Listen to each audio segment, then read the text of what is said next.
Hello friend, कैसे हैं आप सब? उम्मीद है कि आप सब अच्छे हैं, आप लोग की तैयारी अच्छी। चलिए ठीक है दोस्तों, आज हम बीआरएससी का सेट नंबर 8 आप लोग से डिस्कस करने वाले हैं जो टेरिया द्वारा प्रकाशित है। ठीक है, और इससे पहले हम 7 सेट अपलोड कर चुके हैं। आप नहीं देखें तो प्ले लिस्ट में जाकर देख सकते हैं, और साथ ही साथ प्लेटफॉर्म का भी प्रैक्टिस सेट अपलोड किया जा चुका है। 17 सेट अपलोड अभी हो चुका है। ठीक है दोस्त, चलिए तो जो फ्रेंड चैनल पर पहली बार विजिट कर रहे हैं तो चैनल को सब्सक्राइब कीजिएगा और साथ में बेल आइकन को प्रेस करना नहीं भूलें। अपने दोस्तों में शेयर जरूर कर दीजिएगा। ठीक है, तो स्टार्ट करते हैं हम लोग क्वेश्चन नंबर फर्स्ट।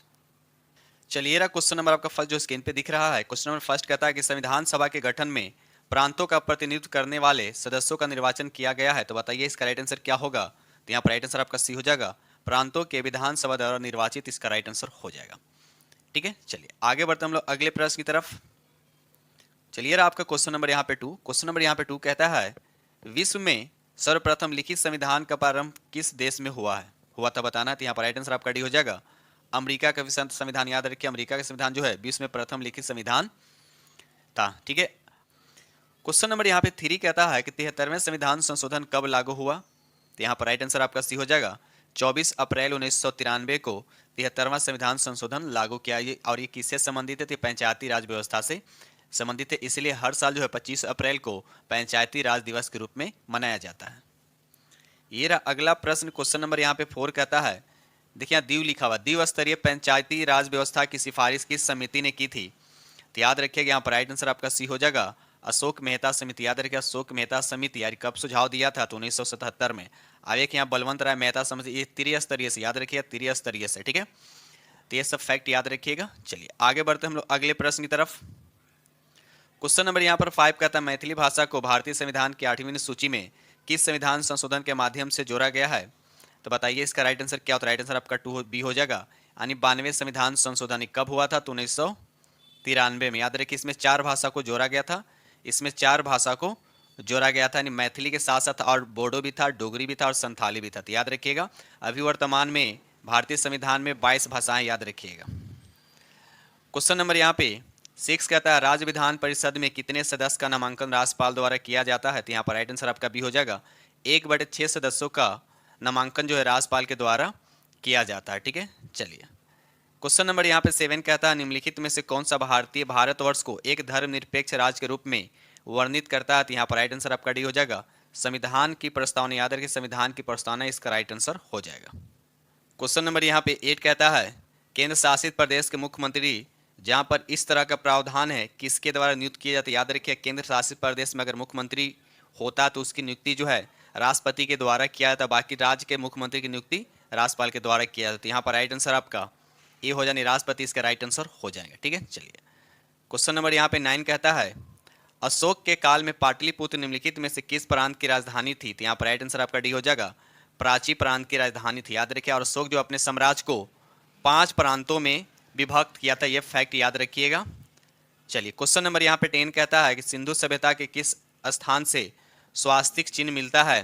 तो बताइए इसका राइट आंसर क्या होगा। तो राइट आंसर आपका बी हो जाएगा, हड़प्पा इसका राइट आंसर हो, याद रखिएगा हड़प्पा जो है इसका राइट आंसर हो जाएगा। चलिए आपका क्वेश्चन नंबर आपका यहाँ पे 11। क्वेश्चन नंबर 11 कहता है कि बौद्ध धर्म, थोड़ा सा इसको छोड़ा कर देते हैं ना कि ऑप्शन भी आप लोग को साथ साथ दिख जाएगा। चलिए क्वेश्चन नंबर यहाँ पे 11 कहता है कि बौद्ध धर्म के त्रिपिटकों के संदर्भ में निम्नलिखित में से कौन सा युग में सही सुमेलित है। आपको बताना है कौन सा युग में सही सुमेलित है। तो यहाँ पर देखा जाए तो पहला विनय पिटक बौद्ध मत के दार्शनिक, ये सही सुमेलित नहीं है। बौद्ध मत का दार्शनिक व्याख्या नहीं करता है, तो ये आपका सही सुमेलित नहीं है। सूत पिटक की अगर बात करते हैं तो बौद्ध धर्म के सिद्धांत का उल्लेख है, ये सही है। अभिधम पिटक की अगर बात करते हैं इसमें लिखा है बौद्ध भिक्षु, तो बौद्ध भिक्षु जो है ये आता है विनय पिटक में, ये आता है बौद्ध भिक्षु संबंधी, ये विनय पिटक में आता है। तो सिर्फ यहाँ पर एक ही सही है। ठीक है, यहाँ पर सिर्फ एक ही सही है यहाँ पर। ठीक है ना, अगर देखा जाए तो बाकी अगर हम ये तो सही है, बाकी अगर देखा ये सही नहीं है, यानी ये गलत है या ये गलत है, यानी इसका ये सही होगा और इसका ये सही होगा। लेकिन आपसे क्वेश्चन पूछा कि सिर्फ सही कौन है, तो यहाँ पर आपका ये सही है, तो राइट आंसर आपका यहाँ पर बी हो जाएगा। आगे बढ़ते हम लोग अगले प्रश्न की तरफ। क्वेश्चन नंबर यहाँ पे 12 कहता है पूर्व मध्यकाल में कनौज के त्रिपक्षीय संघर्ष में किस दक्षिण भारतीय राज्य ने भाग लिया। तो यहाँ पर राइट आंसर आपको बताना है किस दक्षिण भारतीय राज्य ने भाग लिया। तो यहाँ पर बताने कि राइट आंसर क्या होगा। तो राइट आंसर आपके यहाँ पर बी हो जाएगा, राष्ट्रकूट इसका राइट आंसर। याद रखिए राष्ट्रकूट जो है इसका राइट आंसर हो जाएगा। क्वेश्चन नंबर यहाँ पे 13 कहता है कि इल्तुतमिश ने बिहार में अपना प्रथम सूबेदार किसे नियुक्त किया है? तो यहाँ पर राइट आंसर आपका हो जाएगा मलिक अलाउद्दीन जानी को नियुक्त किया। याद रखा, और कब नियुक्त किया था तो भी याद रखिएगा 1225 ईस्वी में इल्तुतमिश ने बिहार शरीफ तथा बाढ़ पर अधिकार कर लिया और मलिक अलाउद्दीन जानी को इल्तुतमिश ने बिहार का अपना प्रथम सूबेदार नियुक्त किया। आगे बढ़ते हम लोग अगले प्रश्न की तरफ। क्वेश्चन नंबर यहाँ पर 14 कहता है मध्यकाल में कश्मीर के किस शासक ने कश्मीर में जजिया कर हटा दिया और गो हत्या निषिद्ध कर दिया था? तो यहाँ पर राइट आंसर आपका सी हो जाएगा जैनुल आबिदीन इसका राइट आंसर। याद रखें जैनुल आबिदीन इसका राइट आंसर हो जाए। इसे कश्मीर का अकबर भी कहा जाता है। क्वेश्चन नंबर यहाँ पर 15 कहता है कि डेनिश ईस्ट इंडिया कंपनी, इसको डेन कहते हैं, ने भारत में अपनी प्रथम फैक्ट्री कहाँ स्थापित किया था? तो 15 का राइट आंसर आपका ये हो जाएगा ट्रैक कुंवर। याद है ट्रैक कुंवर इसका राइट आंसर हो जाएगा। ठीक है, चलिए आगे बढ़ते हम लोग। आई ट्रैक कुंवर कहाँ आती है? तमिलनाडु में। कहाँ? ये तमिलनाडु में, याद रखिएगा। चलिए क्वेश्चन नंबर यहाँ पे 16 कहता है पानीपत के तृतीय युद्ध 1761 में के समय मराठा पेशवा निम्नलिखित में कौन था? मराठा पेशवा निम्नलिखित में कौन था? तो यहाँ पर राइट आंसर आपका सी हो जाएगा बालाजी बाजीराव इसका राइट आंसर हो जाएगा। याद रखिए बालाजी बाजीराव इसका राइट आंसर हो जाएगा। किसके बीच हुआ था? तो मराठों के बीच हुआ था। अहमद शाह अब्दाली और मराठों के बीच हुआ था। इसमें किसकी हार हुई थी? तो मराठों के हार हुई थी और अहमद शाह इसमें विजय रहा था। याद रखिएगा। चलिए क्वेश्चन नंबर यहाँ पे 17 कहता है कि निम्न में कौन कैबिनेट मिशन का सदस्य नहीं था? तो यहाँ पर राइट आंसर आपका डी हो जाएगा लॉर्ड वेवेल जो था ये कैबिनेट मिशन का सदस्य नहीं था। क्वेश्चन नंबर यहाँ पे 18 कहता है कि नेशनल हेराल्ड जिस अंग्रेजी पत्रिका का संपादन किसने किया था? तो यहाँ पर राइट आंसर आपका सी हो जाएगा जवाहरलाल नेहरू ने संपादित किया था। और कब किया था? 1938 में। याद है 1938 में अंग्रेजी भाषा में जवाहरलाल नेहरू ने इसे संपादित किया था। चलिए रहा क्वेश्चन नंबर आपके यहाँ पे 19 कहता है कि 9 अगस्त 1942 को कांग्रेस के प्रमुख नेताओं को गिरफ्तार के विरोध में किसने बिहार में महाधिवक्ता के पद से इस्तीफा दे दिया था? तो यहाँ पर राइट आंसर आपका हो जाएगा बलदेव शाह। याद रखिए बलदेव शाह इसके राइट आंसर हो जाएंगे। क्वेश्चन नंबर यहाँ पे 20 कहता है कि प्रसिद्ध कविता बटोहिया निम्नलिखित में से किसकी प्रसिद्ध रचना है? तो यहाँ पर राइट आंसर आपका सी हो जाएगा रघुवीर नारायण की। याद है रघुवीर नारायण इसके राइट आंसर हो जाएगा। चलिए आगे बढ़ते हम लोग अगले प्रश्न की तरफ। दोस्त वीडियो अगर अच्छा लगे तो प्लीज़ लाइक कीजिएगा और जो फ्रेंड चैनल पर पहली बार विजिट करें तो चैनल को सब्सक्राइब जरूर कर लीजिएगा। क्वेश्चन नंबर यहाँ पे 21 कहता है भारत के किस प्रदेश की सीमाएं 3 देशों के साथ नेपाल, भूटान और चीन से मिलती है? तो इसका राइट आंसर आपको बताना है किस राज्य के साथ लगता है। तो यहाँ पर राइट आंसर आपका डी हो जाएगा सिक्किम के साथ। याद रखिए सिक्किम के साथ इसका राइट आंसर हो जाएगा। क्वेश्चन नंबर यहाँ पे 22 कहता है कि भारतीय उपमहाद्वीप मूलतः एक विशाल भूखंड का भाग था जिसे कहते थे, क्या कहते थे? तो यहाँ पर राइट आंसर आपका डी हो जाएगा गोंडवाना लैंड इसका राइट आंसर हो जाएगा। ठीक है, चलिए क्वेश्चन नंबर यहाँ पे 23 कहता है कि निम्नलिखित में कौन सा मेघालय का पठार अंश नहीं है? यहाँ पर राइट आंसर आपका ये हो जाएगा भुवन पहाड़िया जो है ये मेघालय का पठार अंश ने, बल्कि मणिपुर मिजोरम की सीमा पर बराक घाटी के दक्षिण पूर्व में अवस्थित है। बाकी गारो, खासी और जयंतिया पहाड़ियाँ जो है ये मेघालय के प्रमुख पहाड़ियाँ, याद रखिएगा। क्वेश्चन नंबर यहाँ पे 24 कहता है 10 डिग्री चैनल पृथक करता है तो किसको पृथक करता है? तो याद रखिए इसका राइट आंसर आपका फर्स्ट हो जाएगा अंडमान को निकोबार से क्या करता है? अलग करता है 10 डिग्री चैनल। याद रखिए तो 24 का राइट आंसर आपका ए हो जाएगा। क्वेश्चन नंबर यहाँ पर देखिए आपको यहाँ पर मिलान करने हैं तो बस इसको छोटा कर देता हूँ। चलिए क्वेश्चन नंबर यहाँ पे 25 में आपको मिलान, एक तरफ दोआब लिखा हुआ है, एक तरफ नदियाँ दे रखा है। ठीक है, दोआब किसे कहते हैं बहुत बार हम बता चुके हैं। तो यहाँ पर देखिए आपको नदियाँ दे रखा है, एक दोआब दे रखा है। तो बीस्ट दोआब जो है किससे संबंधित है? तो बीस्ट दोआब किससे संबंधित है आपको बताने हैं तो हो जाएगा ब्यास और सतलज। तो ब्यास और सतलज कहाँ पर है? तो ए का हो जाएगा 3 हो जाएगा, ए का 3। आप बारी दोआब और रावी और ब्यास से हो जाएगा तो रावी और ब्यास यानी ये हो जाएगा 2, बी का 2 हो जाएगा, सी का 1 हो जाएगा यानी रावी और चिनाब हो जाएगा, डी का हो जाएगा आपका 4। तो देखा जाए यहाँ पर तो 25 का पहले कौन होगा आपका? ए का 3, बी का ए का 3 हो गया, बी का 2 हो गया, सी का 1 हो गया, 4 यानी राइट आंसर आपका पहला ही दिख रहा है। 25 का राइट आंसर आपका फर्स्ट ही हो जाएगा। चलिए आगे बढ़ते हम लोग अगले प्रश्न की तरफ। क्वेश्चन नंबर यहाँ पे 26 कहता है किस नदी पर शिव समुद्रम जलप्रपात अवस्थित है? तो बताइए इसका राइट आंसर क्या होगा? तो राइट आंसर आपका हो जाए कावेरी नदी पे। याद रखिएगा और कावेरी नदी को दक्षिण भारत की गंगा भी कहा जाता है। क्वेश्चन नंबर यहाँ पे 27 करता है गरजने वाली चालीसा, प्रचंड पचासा, चीखने वाली साठा पवने पृथ्वी के किस गोलार्ध में चलती है? तो याद रखिए दक्षिणी गोलार्ध में चलती है। याद रखिएगा दक्षिणी गोलार्ध में चलती है। तो राइट आंसर आपके यहाँ पर भी हो जाए। अब यहाँ पे देखिए 50 लिखा हुआ है, यहाँ पे देखिए प्रचंड 50 लिखा हुआ है, 60 लिखा हुआ है, यहाँ 40 लिखा। 40 का मतलब क्या हुआ? दक्षिण गोलार्ध में 40 डिग्री से 50 डिग्री, 40 चलता है और ये 50 चलता है 50 डिग्री से 60 डिग्री, और 60 चलता है 60 डिग्री के बाद से। तो ये नाम से थोड़ा सा रिलेट करके है, इसलिए आसानी से याद रखिएगा। सबसे पहले किस गोलार्ध में चलता है ये दक्षिणी गोलार्ध में। ये सभी का सभी क्या है, पछुआ पवन है, याद रखिएगा। चलिए क्वेश्चन नंबर यहाँ पर आपको बताने हैं कि इसमें से कौन सा आपका सुमेलित नहीं है। एक तरफ देश दे रखा है, ये देश का नाम दे रखा है, दूसरी तरफ ये राजधानी दे रखा है, तो इसमें कौन सुमेलित नहीं है। तो यहाँ पर राइट आंसर आपका सी हो जाएगा। ओमान का अम्मान नहीं होता, ओमान का अम्मान नहीं बल्कि मस्कट होता है। इसकी राजधानी कहाँ होता है, मस्कट होता है, मस्कट होता है। बाकी सभी का सभी आपका सुमेलित है, ठीक है। चलिए क्वेश्चन नंबर यहाँ पे 29 कहता है कि निम्न में से किस एक से समावेशित विकास को बढ़ाने की आशा नहीं की जाती है। तो यहाँ पर राइट आंसर आपका हो जाएगा राष्ट्रीय आय की ऊंची वृद्धि दर, इसका राइट आंसर हो जाएगा। चलिए अगला प्रश्न देखिए, क्वेश्चन नंबर यहाँ पे 30। सार्वजनिक वितरण प्रणाली से वितरित अनाज पर कीमत बढ़ाने का उद्देश्य है, तो क्या इसका उद्देश्य है। तो यहाँ पर राइट आंसर आपका सी हो जाएगा। इस योजना में निहित उपादान का भार कम हो सके, इसलिए इसका राइट आंसर आपका यहाँ पे सी हो जाएगा। बढ़ते हम लोग अगले प्रश्न की तरफ।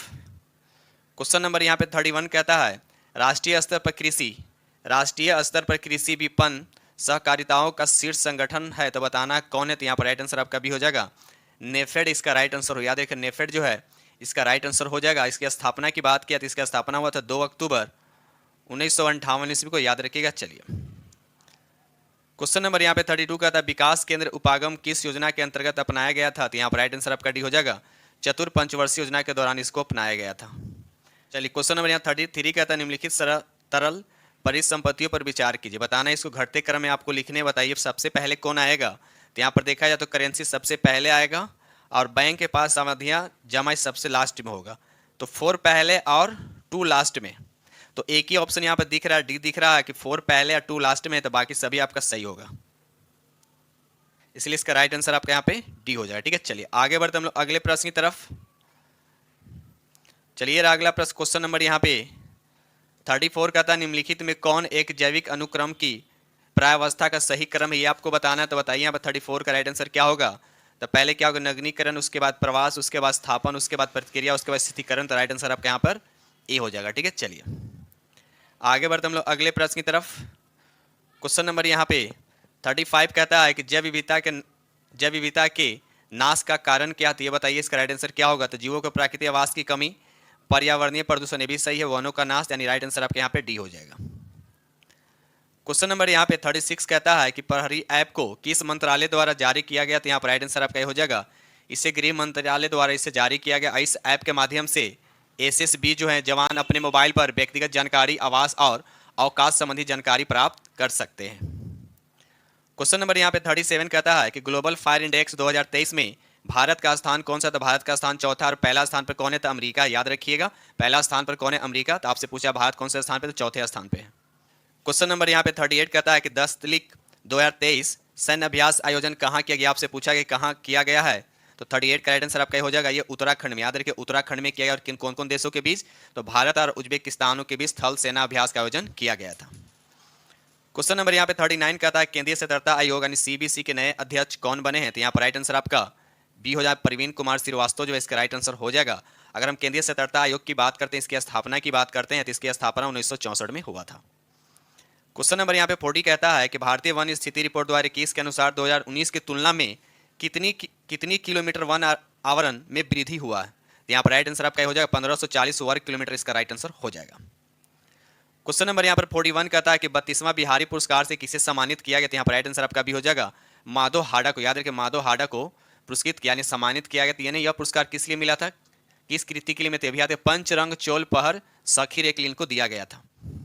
क्वेश्चन नंबर यहाँ पर 42 कहता है कि पद्म भूषण 2023 से कुल कितने व्यक्तियों को सम्मानित किया गया। तो याद रखिएगा यहाँ पर राइट आंसर आपका डी हो जाएगा।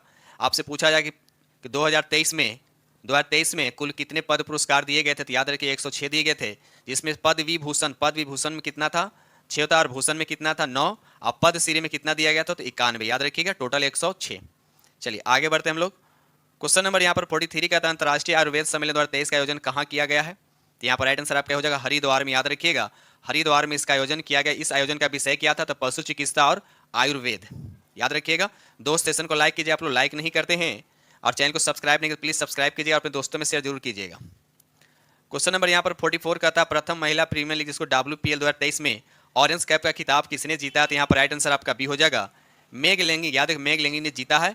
अगर पूछा कि WPL जो है किसने जीता, तो मुंबई इंडियन ने जीता है। किसको हराकर? तो दिल्ली कैपिटल को हराकर। इसमें टोटल कितने टीम भाग लिया था? तो 5 टीम इसमें भाग लिया था। और पूरा मैच ये कहाँ हुआ? तो भी याद रखिए महाराष्ट्र में हुआ। ठीक है, चलिए क्वेश्चन नंबर यहाँ पर 45 कहता है कि प्रसिद्ध पुस्तक जो है नालंदा के लेखक कौन है? तो यहाँ पर राइट आंसर आपका भी हो जाएगा अभय केकर। याद रखिए अभय के जो इसके लेखक हो जाएंगे, राइटर हो जाएंगे। ठीक है, चलिए क्वेश्चन नंबर 46 कहता है विश्व कपास दिवस प्रतिवर्ष कब मनाया जाता है? तो यहाँ पर राइट आंसर आपका 46 का राइट आंसर आपका भी हो, यानी 7 अक्टूबर को प्रतिवर्ष मनाया जाता है। अगर हम बात करते हैं 2023 में इसका विषय क्या था, तो याद रखिए making cotton fair and sustainable for all from farm to fashion, इसका क्या 2023 का थीम है। क्वेश्चन नंबर यहाँ पर 47 का था रिलायंस की जियो मार्ट ने किसे अपना ब्रांड एम्बेसडर बनाया? तो याद रखिए वो क्रिकेटर है जिसका नाम है MS धोनी, इसका राइट आंसर हो जाएगा।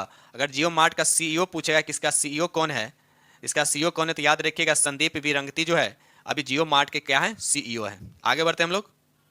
क्वेश्चन नंबर यहाँ पर 48 कहता है हाल ही में किस राज्य ने याक चुरपी को GI टैग मिला है? बताइए किस राज्य के याक चुरपी को GI टैग मिला है? तो यहाँ पर राइट आंसर आपका भी हो जाएगा अरुणाचल प्रदेश, इसका राइट आंसर हो जाएगा।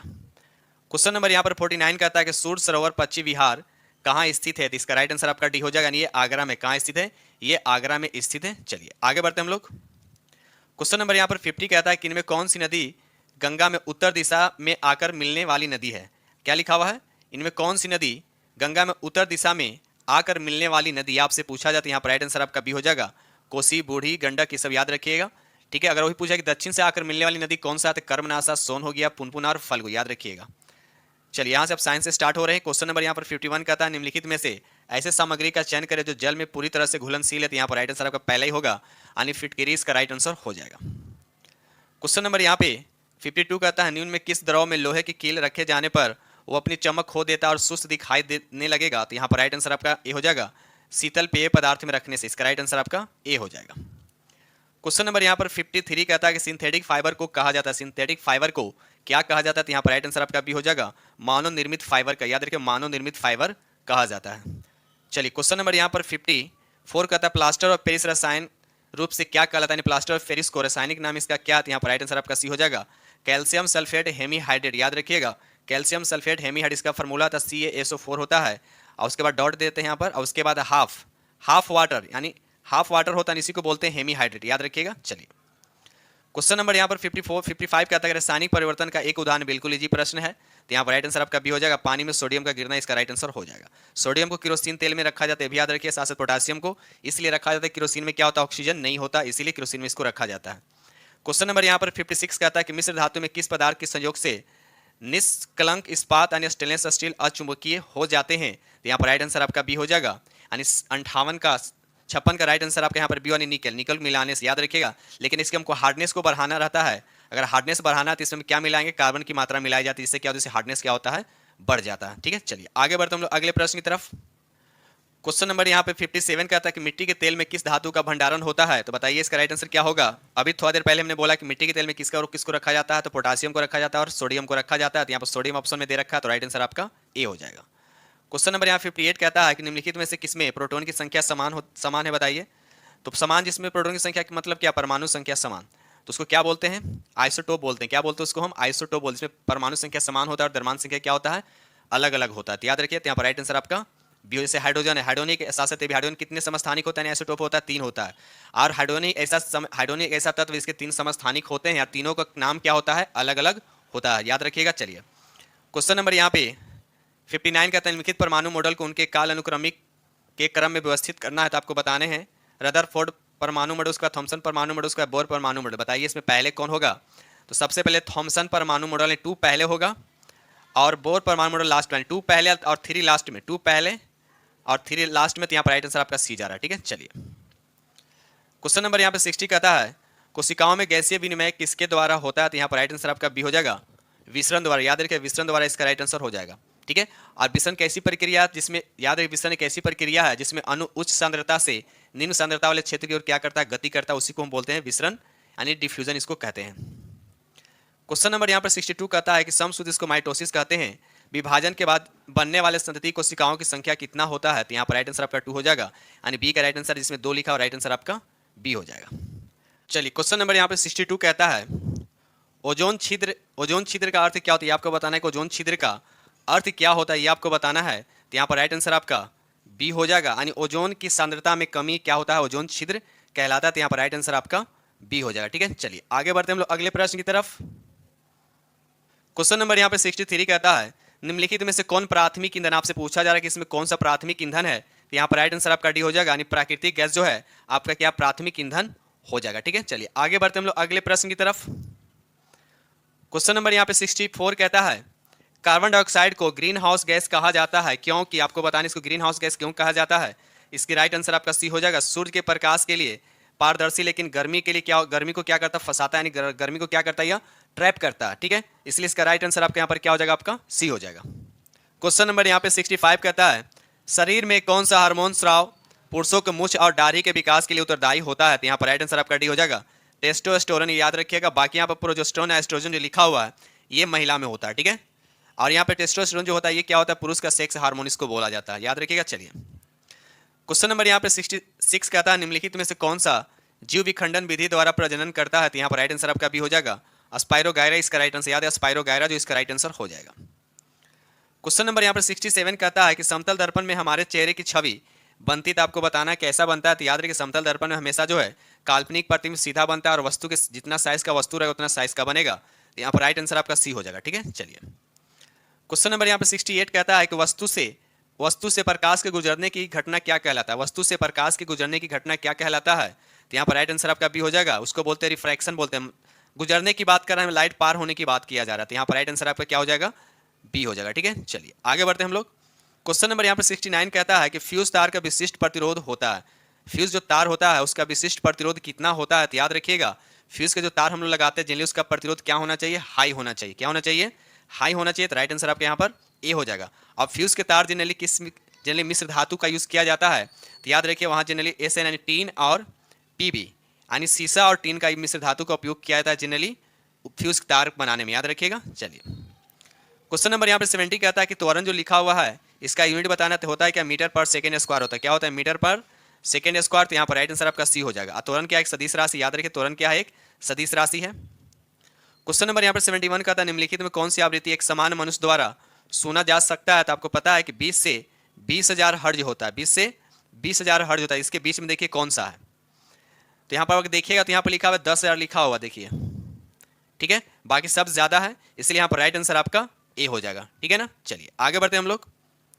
क्वेश्चन नंबर यहाँ पर 72 का था यदि पृथ्वी का गुरुत्वाकर्षण बल अचानक गायब हो जाता है तो निम्न में कौन सा सही, आपको पता है निम्नलिखित में क्या सही होगा। तो यहाँ पर राइट आंसर आपका हो जाएगा वस्तु का भार क्या हो जाएगा, शून्य हो जाएगा। याद रखिए वस्तु का भार क्या हो जाएगा, शून्य हो जाएगा। चलिए क्वेश्चन नंबर यहाँ पर 73 का था कि पादप कोशिका की कोशिका भित्ति मुख्य रूप से बनी होती है। पादप कोशिका की कोशिका भित्ति बात किया, कोशिका भित्ति पादप कोशिका में होता है, जंतु कोशिका में नहीं होती है, पहले याद रखिएगा। अब पादप कोशिका की जो कोशिका भित्ति जो होता है वह सेल्यूलोज की बना होता है। अगर हम जंतु कोशिका की बात करते हैं तो उसका बाहरी आवरण जो कोशिका झिल्ली होता है जो प्रोटीन और लिपिड का बना होता है। ठीक है दोस्त, चलिए आगे बढ़ते हम लोग अगले प्रश्न की तरफ। क्वेश्चन नंबर यहाँ पे 74 का था मनुष्य में 2 बार बढ़ने वाली दांतों की संख्या कितना होता है। तो याद रखिए 20 दांत ऐसे होते हैं जो 2 बार क्या होते हैं, बढ़ते हैं। ठीक है, चलिए क्वेश्चन नंबर यहाँ पे 75 का था भोजन का रासायनिक पाचन शुरू होता है। भोजन का रासायनिक जो पाचन होता है वह कहाँ से स्टार्ट होता है, ये आपसे पूछा जा रहा है। याद रखिए मुंह से यानी माउथ से ही क्या होता है, पाचन होना स्टार्ट हो जाता है।